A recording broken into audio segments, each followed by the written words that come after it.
ऐसी आवाज हम रखते हैं। आदरणीय प्रधानाचार्य महोदय, दूर दराज से आए हुए हमारे अतिथिगण और सम्मानित शिक्षकगण और मेरे छोटे बड़े भाइयों, मैं राजकमल यादव आप सभी को 26 जनवरी गणतंत्र दिवस की हार्दिक शुभकामनाएं। साथियों, आज हम लोग यहाँ पे 26 जनवरी गणतंत्र दिवस मनाने के लिए इकट्ठा हुए हैं। आज पूरा देश हर्षोल्लास के साथ गणतंत्र दिवस मना रहा है। आपको सबसे पहले बता दें कि आज 75वीं गणतंत्र दिवस मना रहे हैं, यानी हम लोगों का 76वें गणतंत्र रूप के लिए आगे बढ़ रहे हैं, प्रवेश कर चुके हैं। आपको पहले बता दें कि हम लोग गणतंत्र दिवस क्यों मनाते हैं। दरअसल 15 अगस्त 1947 को हमारा देश भले ही आजाद हो गया था, लेकिन हमारे पास अपना कोई संविधान नहीं था। इसलिए एक समिति की सभा की गई और मसौदा करने के बाद संविधान कार्य में महान पुरुषों ने लगा और 2 साल 11 माह 18 दिन में हमारा संविधान बनकर तैयार हुआ। लगभग 3 साल बाद हमें एक संविधान मिला और यह संविधान दुनिया का सबसे बड़ा लिखित संविधान है। और इसी संविधान को पाकर और 26 जनवरी 1950 को इसको लागू किया गया और हमारा देश गणराज्य देश बना। और इसी दिन को आज पूरा देश 75वें सालगिरह के रूप में मना रहा है। साथियों, आज हर नागरिक को भारतीय गौरव गाथा पर गर्व अनुभव होता है।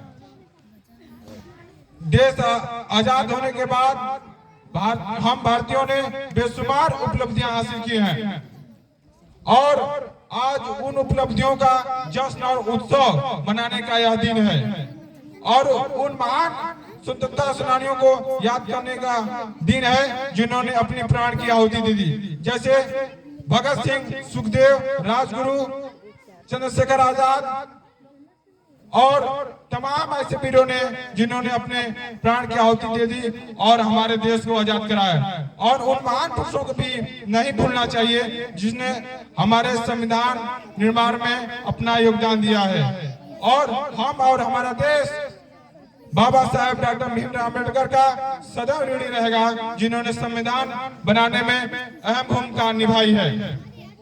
साथियों, हमारा देश जब आजाद हुआ था तब बेहद गरीबी और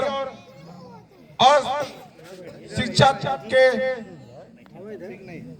क्रॉस में फंसा हुआ था और 7 दशकों के लगातार मेहनत करने के बाद हमारा देश आज चांद पे पहुंच चुका है। हमारा देश आज परमाणु शक्ति संपन्न बन चुका है। हमारा देश दुनिया की सबसे बड़ी 5वीं अर्थव्यवस्था बन चुका है।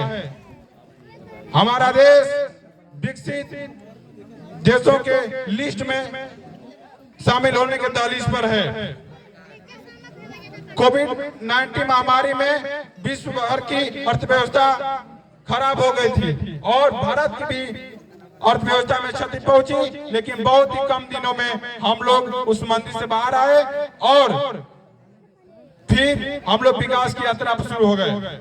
आज गणतंत्र दिवस का समारोह राजपथ, मतलब राजपथ का नाम है अब कर्तव्य पथ हो गया है, भारत सरकार ने इसका नाम दिया है। तो आज कर्तव्य पथ पर राष्ट्रपति द्वारा झंडा फहराया जाता है और उन्हें राष्ट्रगान ध्वजारोहण के साथ 21 तोपों की सलामियां दी जाती हैं और वहाँ झांकियां में भारत की विविधता में भी भारत की एकता की झलक दिखती है। और परेड में भारत की तीनों सेना, थल सेना, वायु सेना, नभ सेना की टुकड़ियां शामिल होती हैं और ताकत दिखती हैं। साथियों, हमारा देश आज पूरा विकास में लगा हुआ है। जो जनजाति महिलाओं, गरीबों और जो शोषित वर्ग है उन्हें कल्याणकारी योजना बनाकर उन्हें लाभ पहुंचाने का कार्य हो रहा है। और हमारे देश को शिक्षागण और इंजीनियरों, डॉक्टरों और सुरक्षा कर्मियों को बधाई देना चाहता हूं, जो हमारे इस देश को बहुत अच्छे से चला रहे हैं। साथियों,